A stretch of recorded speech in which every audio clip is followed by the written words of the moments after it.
At ayun na nga mga paps, magandang araw sa inyong lahat. Ako nga pala, Lebs TV. Lebs TV on the road. Siyempre, joyride tayo. So ngayong araw nabiyahe tayo at eto galing ako ng Paranaque. At eto, bumungad sa akin pagdating ko dito sa Roxas Boulevard. Eto ang bumungad agad, ang napakatinding traffic. Ayan, grabe ang traffic at talagang kahit motor hirap sumingit dito mga paps. At yun nga, ano nga ba ang dahilan bakit napakatindi ng traffic dito sa Roxas Boulevard? Dito sa may Baclaran. Kahit yung service road mismo dun sa may Baclaran Church ay nandun na rin yung mga truck.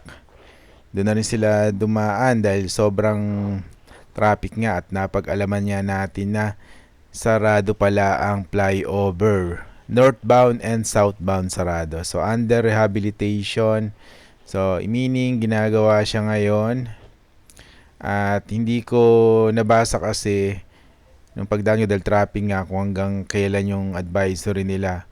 Pero may nakapagsabi na nakasabay natin na rider parang close daw to hanggang November 12.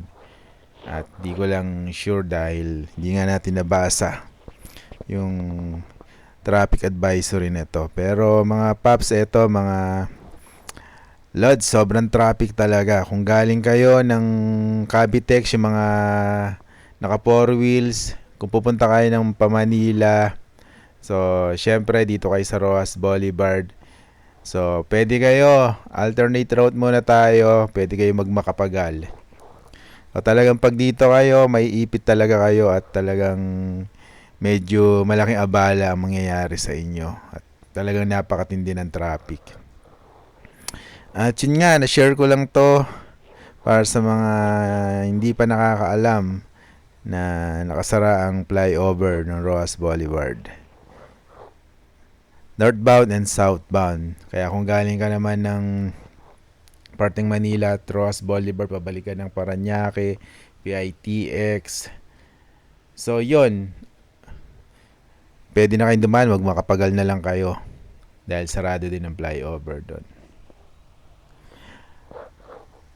Yan, kahit motor, hirap makasingit. Hindi lang natin alam kasi nataon na kasabay natin ang paglabas ng maraming truck. Ayan, halos mga 10-wheeler truck, yung mga naghahaba ang mga truck ang nandito kaya mas matindi yung traffic.